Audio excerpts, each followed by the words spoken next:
ತರ ಕೆಟ್ಟ ಕಲ್ಪನೆಗಳು ಯಾಕೆ ಬರ್ತಿದೆ ಕೌಶಿಕ್ ಅವ್ರಿಗೆ?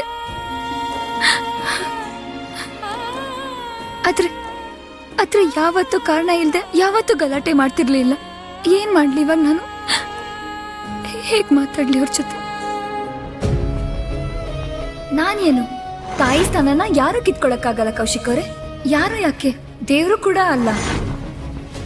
ಸಾಕ್ ನಿಲ್ಸು ಈ ಡ್ರಾಮಾ ಎಲ್ಲ. ಮೊದ್ಲು ಹೋಗು ನಮ್ಮ ಮನೆಯಿಂದ ಆಚೆ. ಅಮ್ಮವ್ರೆ, ಇನ್ ಮುಂದೆ ಬೇಕಾದ್ರೆ ನನ್ ಮುಖನೂ ನೋಡ್ಬೇಡಿ ನೀವು.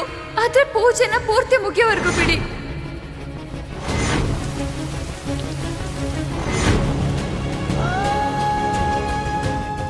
ಯಾವಾಗ್ಲಾದ್ರೂ ಇಂಥ ಪರಿಸ್ಥಿತಿ ಬಂದ್ರೆ ನೀನು ನಿನ್ನ ಹೆಂಡತಿ ಜೊತೆಲಿ ನಿಂತ್ಕೋಬೇಕು.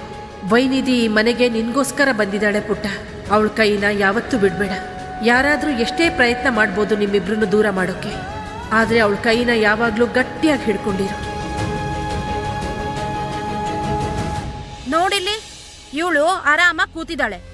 ಅಲ್ಲಿ ಬಂಗ್ಲೆಲಿ ವೈನಿಧಿ ಮೇಲೆ ದೌರ್ಜನ್ಯ ನಡೀತಾ ಇದೆ. ಪುರೋಹಿತ್ರೆ, ಇದೇನ್ ಮಾತಾಡ್ತಿದ್ಯಾ ಪುಷ್ಪ? ಸುಮ್ನೆ ಏನೋ ಹೇಳ್ತಿಲ್ಲ, ನಿಜಾನೇ ಹೇಳ್ತಿದ್ದೀನಿ. ಅಲ್ಲಿ ಬಂಗ್ಲೆಲಿ ಅವ್ರಿಗೆ ನಾನ್ ಇವತ್ತೇ ಇದಕ್ಕೆಲ್ಲ ಒಂದ್ ಕೊನೆ ಕಾಣಿಸ್ತೀನಿ. ಆದ್ರೆ ಏನ್ ಮಾಡ್ತೀಯ ಯಶೋಧರ? ಅವ್ರು ತುಂಬಾ ದೊಡ್ಡ ಜನ. ಮನೆಯಿಂದ ಕತ್ತಿಡ್ದು ಆಚೆ ತಾಳ್ತಾರೆ. ಇವ್ರಿಗಿಂತ ದೊಡ್ಡವ್ರೇನಲ್ವಲ್ಲ. ನಾನು ನೋಡ್ತೀನಿ ನನಗ್ ನ್ಯಾಯ ಹೇಗ್ ಸಿಗೋದಿಲ್ಲ ಅಂತ.